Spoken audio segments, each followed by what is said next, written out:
Hello, welcome to Topper Machine. I'm Josh Topper. So if you saw Saturday's video, you saw me machine this. This is part of a robotic welding machine, and these get machined on each end, drilled, a dowel pin, and then there's some with a plate that get drilled and tapped holes. And the first set you saw in Saturday's video was, I think, set number 4. My customer had somebody else do sets number 1 and 2. I did 3 through it'll be 9 now. This is set number 8 that's in here. When I filmed that, it was set number 4. So I was still figuring out my setups and everything. So we've made a lot of changes, and that's the nice thing about repeat work is the changes you can make in the setups to make the job go better and get a better finished product. And so I'm gonna just walk you through the changes I've made and show you the finished product with those changes. So one of the first changes I made here is I made this stop bar. I got multiple holes in it. I can set a stop. It's absolutely adjustable, so this is a multi-function stop for many different jobs. So I can use it for whatever I want. When you saw the video, I just had a bar here with another bolt through here and another bar here, and now I have this nice, really nice adjustable stop for multi-purpose. So that's a good feature. The next change I made was the placement of my angle blocks.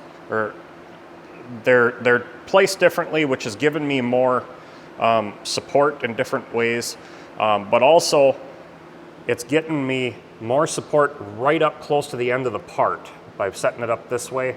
And that was the other thing about this stop bar, that before I was about here, so I had so much sticking off the table on the other end that I was getting some vibration.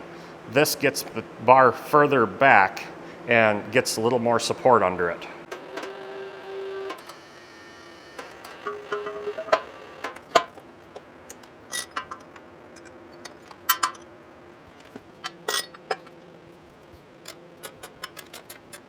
So here is the new setup, and I've obviously got a lot more support. Actually, I'm going to loosen this one back up and move this out further and get me a little more support out here, but I'm also closer to my angle block. I've got different clamp bars, which are giving me better clamping force in further on the bar.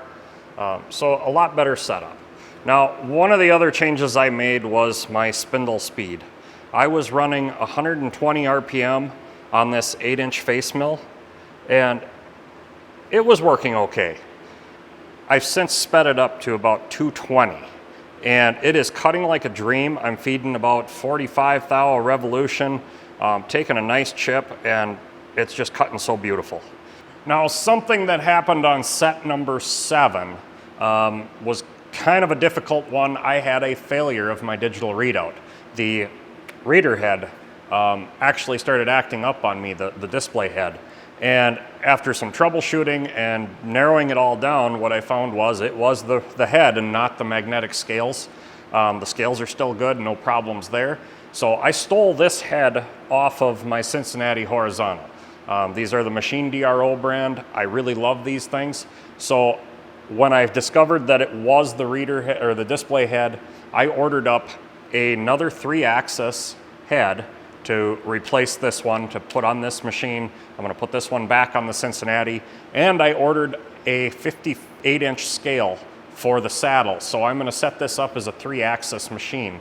Along with that, I ordered enough digital readout supplies to set up the Mori vertical shaper as well. So with all those things learned, I bet you're all dying to see how it cuts. So let's start up the mill and let's make a cut and see what you think.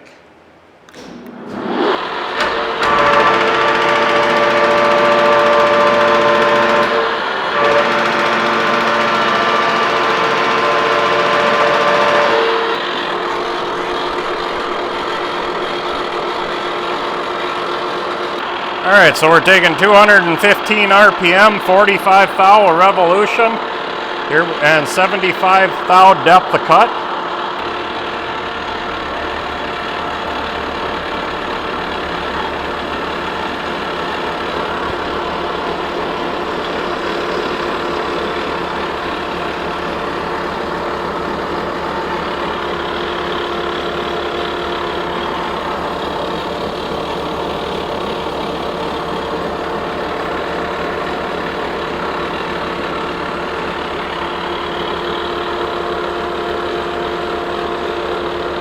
Just minimal vibration there. Cutting really nice.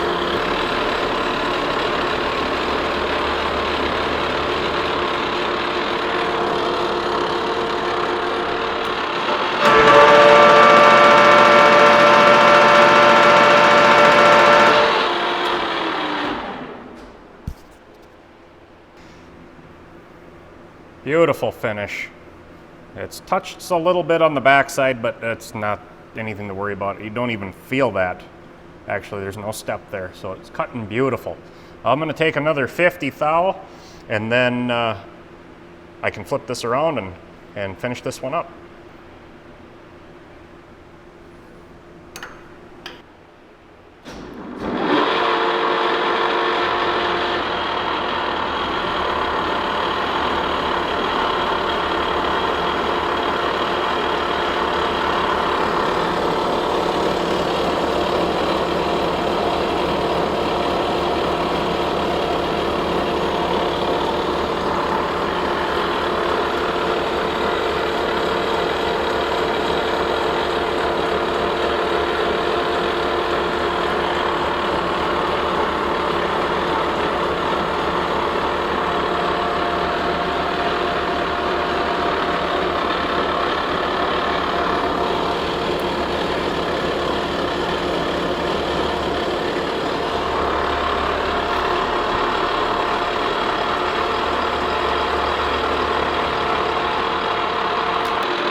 Now, I know there are a lot of questions. There are going to be a lot of questions. I haven't released that video yet while I'm filming this because, you know, like I said, I'm showing things I'm learning as I go on these jobs and improvements to help you guys out.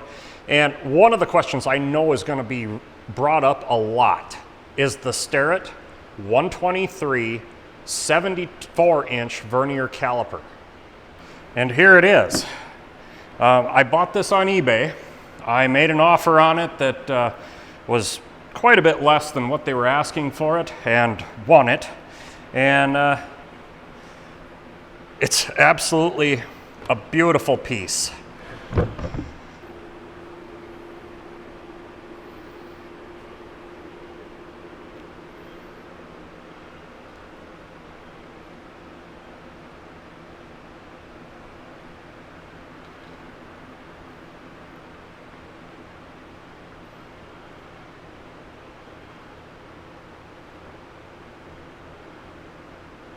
So as I said in Saturday's video, I bought this specifically for this job because the 48 or 50-inch Starrett 123 that I own just wasn't big enough. I could not measure the 49 880 that I needed. It was just right at the end. You just couldn't do it.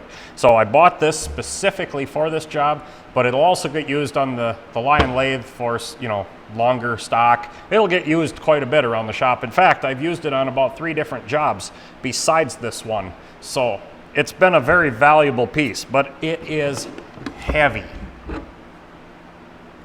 It is hollowed out on the back. Starrett did that. They hollowed it out a bit. So they really removed a lot of material to lighten this thing up, and boy, I'm glad they did. I know this is for strength also, but God, this thing had to be heavy as a solid piece. It's just in really great condition. It's been calibrated, it checked out perfect, no issues at all. So it was well taken care of by the previous owner, and I'm very happy to have it.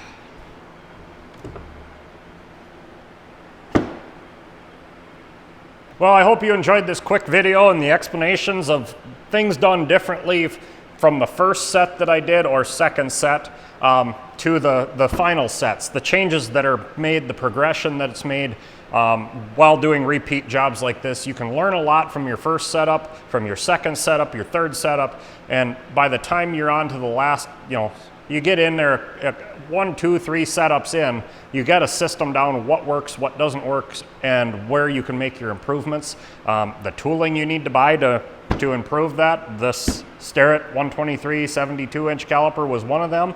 That 8-inch face mill was one of them that was purchased to make this job go better, and it's been used on quite a few other jobs since then. So lots of things to look at in these jobs that are a teaching moment to improve your process moving forward. So with that, I'm just going to let you guys know there's some more cool boring mill projects coming. Once I get done with set number 8 here, I got set number 9 coming in next week. I'll get that set done and we're done with this job. I've got quite a bit of boring mill work. I'm going to work on some lighting around here, around the boring mill, because it is kind of dark, to get some better visibility for you all. But also, I have a steam engine crankshaft out of a Minneapolis 25 horse traction engine to rebuild or repair. It was a shoddy repair done by somebody else. We're going to fix that. I have the cylinder for my Baker steam traction engine to bore, and then we're going to take that to my partner hydraulic shop and hone it. I've got another one of those plates for the plate exchanger that we milled over on the planer mill over here, and we're going to actually set that up and mill it on the horizontal boring mill this time. But first we need to mill a set of angle plates that I made years ago for another job. So we're going to mill those up and then we'll do that job. So lots of cool stuff coming. Stick around. I hope you enjoyed this lesson on the things learned. And until next time, get out in your shop and get it done right the first time.